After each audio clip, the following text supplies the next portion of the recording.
Isa na yata sa pinakamagandang feature ni Move It ang My Destination. Napakalaking tulong kasi nito lalo na sa mga kagaya kong may trabaho. After work kasi ay naghahanap ako ng kasabay para man lang may panggas ako at kahit papano ay mababawasan yung gastos ko dun sa gas. Once kasi na inactivate mo itong My Destination ay makakakuha ka ng booking na along the way sa inyo o dun mismo malapit sa inyo. For example sa akin sa Antipolo ako nagtatrabaho at Marikina pa ako uuwi. So siniset ko yung My Destination na Marikina City para ang makuha kong booking ay malapit doon o along the way papuntang Marikina. So ilang linggo ko na ang ginagawa to at masasabi ko na napakaganda ng feature na to. Nakakakuha ka ng pasahero, nakakalibre ka ng gas, at the same time hindi ka ma-hassle kasi parang sinabay mo lang papunta dun sa inyo. Gaya nitong pasahero ko na from Robinson Antipolo to Marikina ay namasahe siya ng 158 pesos. At mula sa trabaho ko papuntang bahay ay 3 araw ko nang magagamit tong 150 pesos. O diba nakalibre ako ng panggas. Kinabukasan nga ulit ay nakakuha ko ng booking pauwi ulit sa amin. Syempre, from Robinson Antipolo ulit, papuntang Marikina na naman to si Sir. Worth 160 pesos. O diba, hindi ko pa nauubos yung gas ko kahapon na worth 150 pesos,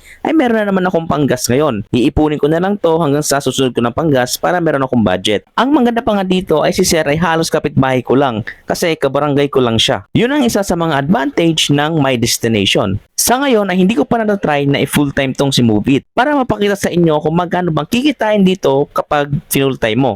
Sa ngayon, dahil busy pa sa trabaho, ay pa-side-din lang muna tayo at pasabay-sabay lang muna tayo pa uwi. Basta abangan nyo na lang yung vlog ko tungkol doon. Kinabukasan naman ay medyo malapit lang ang naihatid ko. To Robinson Antipolo to Antipolo lang. Nasa 5 km lang naman ang layo nito pero kasi along the way lang to doon sa pupuntahan ko. So parang idinaan ko lang si ma'am doon sa bahay niya. After ko nga siyang i-drop off ay naghintay pa ako at nag-try maghanap ng panibagong booking. Pero kasi ang gusto ko 6 pa lang is andun na ako sa bahay. So naghintay lang ako saglit tapos umuwi na rin ako. Meron naman akong 72 pesos. So itong My Destination is hindi lang maganda kapag may trabaho ka. Syempre maganda rin kapag full time mo. For example kasi kung saan ka dinadala ng mga bookings mo tapos pauwi ka na. Pwede mong iset yung My Destination para yung makuha mong booking is pauwi na sa inyo. So ayun lang guys. Pasensya na kayo, yung mga vlogs ko ngayon ay maiiksi lang. Tulad nga ng sinabi ko, hindi ko pa na-try si Move It na ibiyahe sa mahabang oras. Pero abang lang kayo guys at magkakaroon tayo ng video tungkol doon. Kaya abang-abang lang tayo guys. Ako nga pala si Ed, ang ka-Move It rider mo